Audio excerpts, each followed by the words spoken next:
Mr. Lonzi, Mr. Lonzi, Mr. Lonzi, Mr. Lonzi, Mr. Lonzi, Mr. Lonzi, Mr. Lonzi. What are you doing, my guy?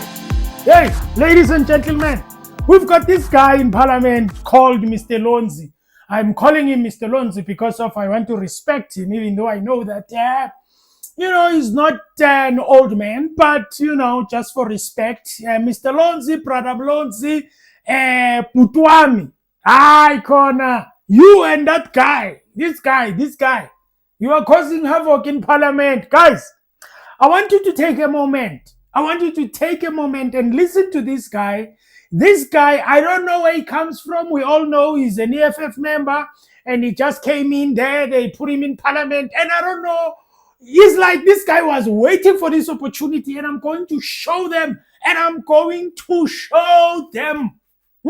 Anyway, let's get into it. I want you to listen to him and listen to what exactly he's talking about. The questions, the attacks, everything is just packaged in one. And the Minister of Higher Education is like, what are you talking about? Where do you come from? But anyway, I think the minister expected it. If he wasn't expecting it, I don't know which land you are living in. You should have expected it. Anyway, let's get into Mr. Lonzi and listen to what he says, okay? Let's hear him when he's asking questions. Minister, it's leadership to say that people of South Africa, we did this process and we realized that there were some mistakes or errors on the way. And as the department were now taking a decision to restart the process. That's leadership. It's not a sign of weakness.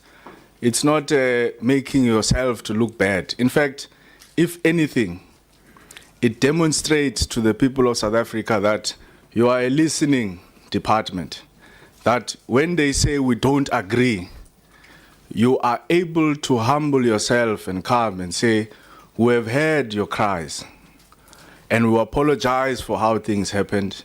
We are now restarting the process. But what is not leadership, Minister, is when you are restarting the process, but you are still insisting that there was nothing wrong with the process. Yep. There is absolutely no one, no rational person, no ordinary person, not a single person in South Africa that can buy that story. You can't say the process was beyond reproach. You can't say there was no flaws in the process. You can't say we complied with everything. There were no mistakes. There were no errors. The candidates were of perfect standards. The candidates were so perfect. Everything was proper, but we're restarting the process. Because the common sense question then will become, why are you restarting the process if there was nothing wrong with the process to begin with? It's not broken. Because you are the leadership of the department. It's not broken. You don't get forced by anyone. You can't be told by social media that this thing is wrong and then you decide to take instructions from social media. You have to do a personal self-review as the leadership of the department. Yes, sir. Now, I want to ask again, Minister, and I hope this time you are going to demonstrate some level of humility, because we simply do not buy the argument that you are saying there was totally nothing wrong with the process. In fact, your DDG on CETA coordination even says the process was perfect, which means it was 100%. Now, why are you restarting the process if the process was perfect? Why can't you show leadership and humility and say, people of South Africa, this process was not perfect. And because we have heard your cries, we are now going to restart the process. We are now going to make sure that the children of ministers and politicians are not given priority over the people of South Africa.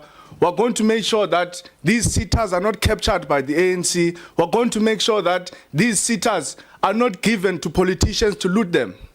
That's leadership. It's not weakness. It's showing humility that I'm a listening minister. I'm not an arrogant minister. So, very quickly, Minister, and if you insist, it's fine. I'll move on to my next question because I don't have time.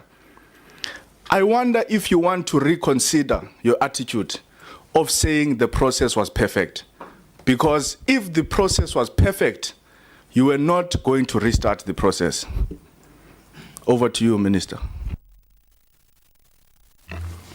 Thank you so much, Honorable Lonzi, for your question. I'm not going to say the process had flaws, because where am I going to base that argument from? The process was run by a credible and reputable independent panel that I believe they overlooked. The part that is concerning is overlooking demographics, of which the letter that came through you, Chairperson, was also raising that from Honorable Gagau to say we need to consider this item. No, thanks, Minister. Oh, I've received your response, because I don't want us to be here the whole day. You are insisting on saying the process was perfect, but at the same time you are saying the independent panel overlooked certain areas in the process, which means the process was not perfect. Thank you. What is wrong? Or is my definition of perfect not correct? Maybe Honorable Van der Walt from the DA can assist. What is the definition of perfect? Because you can't say the process was perfect and then you say but. Yeah. Honorable Van der Walt speaks Afrikaans, so she may be challenged. But let's move on, Minister, because I see you are not folding on this one. I will allow the people of South Africa to be the judge of that. Now, we've got a big problem here, Minister. There is an independent panel that you have appointed. And this independent panel takes big decisions in the ministry. You have even said to us this independent panel assisted you to appoint people into the NSFAS board. A very important institution in South Africa. Yeah. It may even assist you to make ministerial deployments to councils, university councils, to TVET colleges. And now this panel is the one that brought you before this committee. Why? Because this panel recommended these names to you that you have withdrawn. Now, I've got a problem when you say you cannot give us the names of these panelists. It's a shadow government. We don't know who. There are people who are taking very serious decisions on behalf of the ministry, on behalf of the department, and clearly you as a minister, you take these people very seriously because you listen to their recommendations. But you're saying, I can't give you the names of these people. Who are these people? Why must they not be told to the people of South Africa? We need to know, who are they? What if they are your friends? What if they are your family members? What if these people even themselves are of questionable character? Because this is a public institution. It's not a private company. If you're running a private company, maybe we would have accepted your explanation that I can't give you the names of these panelists. You are running a public institution, WES, higher education, which deals with day-to-day issues affecting students, affecting young people. You are saying to us, you have a secret panel. We're not asking you to give us their locations. We're not asking you to give us their address. We're not asking you to give us their phone numbers. We want the profile of who are these panelists that are recommending names to our minister. And the minister clearly takes these people seriously because we've got an NSFAS board because of this independent panel, secret panel. We have sitter appointments because of this secret panel.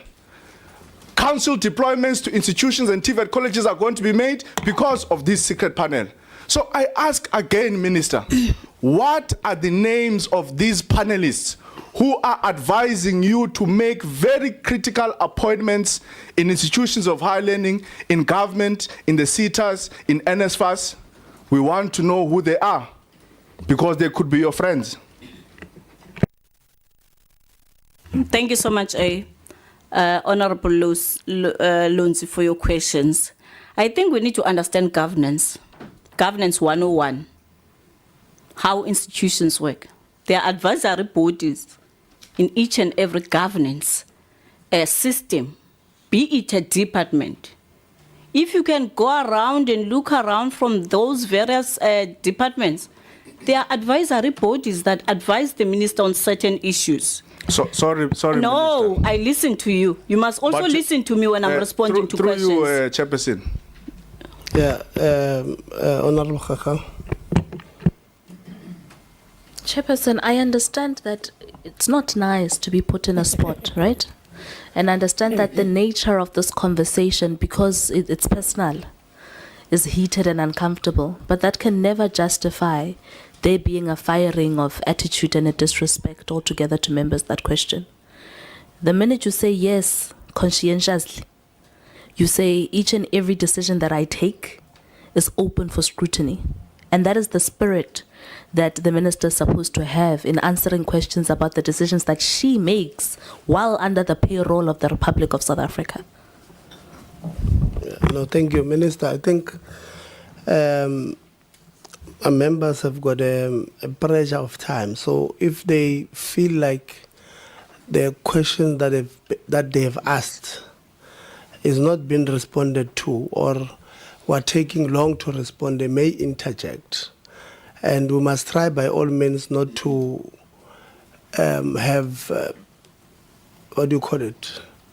dialogue amongst ourselves. So maybe let's try and be patient with one another, listen to one another, but let's take cognizance to the fact that members may be under pressure because of the time constraint that we have. So if they ask, or look, it's okay, maybe you are not going to my answer, let's not take it as a disrespect and then fight with them. I think let's, as much as I've got a responsibility to protect you as our invitees to the meeting, I also have a responsibility to protect these members from being attacked. I think, so let's try and work it that way. Honorable Lonzi. Chair, I don't know why the minister is telling me about advisory councils. There's no one in South Africa who doesn't know that there are advisory bodies. Even the presidency has gotten advisory bodies. But if the advisory body of the president takes that advisory body so serious that it even tells him who must be a judge in South Africa, who must be a minister in South Africa, who must be a commissioner in South Africa, then the people of South Africa deserve to know who are these advisors to the minister. The minister can't say to us, he can't tell, I know that the advisors can't say, let's know the law, the advice. I know the advisor. That's not my question.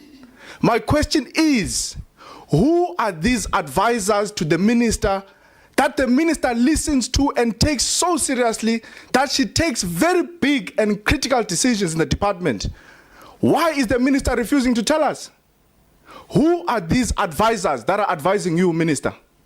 Who are the names? Who are the profiles of this independent panel that you take so seriously, that told you who to put in the sitters, that told you who to put in the NSFAS board, that tells you who to put as university council deployees? Who are your advisors? Is it your mother? Is it your sister? Is it your friend? Is it a boyfriend? Is it a girlfriend? The people of South Africa must know, where are decisions of higher education taken? You find that a decision is taken in a tavern, we don't know. Because clearly these advisors are more important than all of these officials of Department of Higher Education which are sitting here. Why can't you say, no, the DG advises me? No, the DDG advises me. There is a group, there is a clique in higher education that advises the minister, yet the minister does not want to tell us who these advisors are. So because of time, I'm asking you a yes or no question. And I'm going to follow up on this, you can rest assured. And we're going to get the names of those advisors. I just want, at least on record, to get an understanding from you so that I can move on to the next question.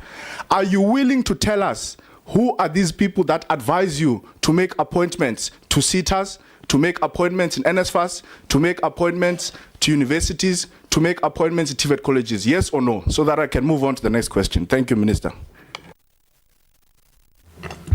I think we need to understand that even with the system of the judges in South Africa, they do have assessors, private assessors who Chairperson. Listen, I'm still responding to the question. I'm not going to respond to yes or no. I'm not in court. No, this is not a court. I'm not in court. I'm not going to respond in yes or no. Chairperson, you advised the minister on the issue of time. Yeah. I simply want to understand if the minister is willing to tell us the panel. If she's not willing to, she must say, I don't want to tell you who advises me. And then I've got a mechanism to find out who advises her. And I'm going to find out who's advising her. But I don't want her to waste my time by giving me a preamble of South African law that I know, by the way. I'm a lawmaker. I'm here. I write laws. Can't tell me about laws. I'm asking the minister a simple question. I don't have time, Chair. Is the minister willing to tell the people of South Africa? Is the minister willing to tell this committee? Is the minister willing to be open, transparent, and accountable and tell us who advises her to make deployments to NSFAS, to make deployments to CETAs, to make deployment in institutions of higher learning? If she's not willing, she can just say, I'm not willing. So that I can move on to the next question, Chairperson. I'm asking you now, Chair, not the minister. Please, can you assist in this process? Yeah, I opened my mic to assist and you went on. And you know, when I stop you, man, I've got police outside, so. No. Okay, listen, ladies and gentlemen, that is it, okay? Listen, Mr. Lonzi is asking a very simple question. He's not complicating it. He's asking her, who are your advisors? Simple as that. Now, the answer, because you are in a position where you are not willing to tell them, you are not willing to reveal them, you are not willing to tell who it is, all right? Just like other officials, okay, other ministers and other presidents, okay? When you ask them about who advises you, they will tell you, no, I don't have a right to tell you that, or I don't want to tell you that, or no, I'm not willing to tell you that. Just say it like that, you know? Don't make it as if like the other person who is asking you a question, he is asking you a question like he's dumb. It's like he's asking you a question that he doesn't know about it. That is why Mr. Lonzin then says, listen, I'm a law writer. I am here, all right? I know about laws. Okay, so I don't know, guys, what do you think about it? But the way she handled it, I don't think she handled it very well. In fact, she could have actually made it easy for herself to say to Mr. Lonzi, Mr. Lonzi, I'm not willing to tell you who advises me, just like everybody else has advisors. I don't think they also tell you who advises them. So I'm not willing to tell you. It ends there. Closed case. Then Mr. Lonzi moves on. She's busy saying, yeah, you know, you must understand these laws. You must understand this. All officials, you know, in government, they all have advisors. Of course, we know. But tell, just for the sake of the question, just for the sake of the progress, just for the sake of the moving on, just tell them, I'm not willing to tell you my advisors. It ends there. Because whether you tell them, whether you don't tell them, actually, guess what? They are still going to check. They are still going to use their mechanisms to actually check, you know, who is advising you. And when they find out, it's not going to be good for you, you better say, listen, you can go and do your own research, go and do your own mechanism, whatever you have mechanism to check, okay? But as for me and myself, and maybe with the agreement I've signed with my advisor, I don't know what it is, all right? I am not willing, okay? Then, but I can tell you, when they check and they find out who it is, it's not going to be nice for you. It's not going to be good for you. Minister, I don't know, but I don't know whether you expect. Anyway, it's fine, guys. You can tell me what do you think in the comments. This thing, guys, when you become a minister, I'm not trying to advise people here, but it's a general knowledge thing. When you become a minister, guys, you become a minister, and since you are a minister, you must know one thing, guys. You are there for scrutiny. That means they will cook you. You will be cooked, and you will think that these people hate me, but no. They are not hating you. They are checking their papers. They are checking the presentations. They are looking at them. They are like, what? There's something that doesn't make any sense. Why did you make this decision? Why did you change this decision into this? Why did you remove this process? Why did you change everything else? But you say this thing was perfect. It doesn't make any sense. And if you're going to sit there and you think that they are there to attack you, they are not attacking you. They are looking at what is going on. You are a minister. That's what you need to expect. Just like other people, when Mr. Ramaphosa went to America, some people, they say he should have expected it, you know. He should have expected that Mr. Trump is going to play the video. How?